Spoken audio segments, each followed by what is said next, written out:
નમસ્કાર દર્શક મિત્રો, હોટલાઇન ન્યૂઝમાં આપનું સ્વાગત છે।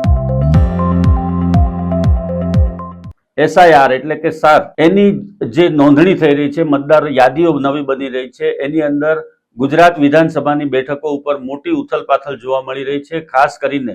આ ઉથલપાથલમાં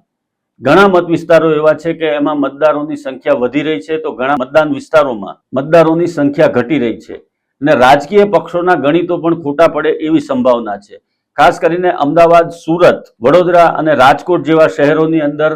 આ ધ્રુવીકરણ વધારે જોવા મળે છે અને બહારગામથી આવી અને વસતા લોકોના નામ જ્યારે મતદાર યાદીમાં આવે છે ત્યારે એનો સાચો આંકડો સામે આવતો હોય છે અને આવા સંજોગોની અંદર કેટલાક રાજકીય પક્ષોએ ફોર્મ નંબર 7 ભરી અને મતદાર યાદીમાંથી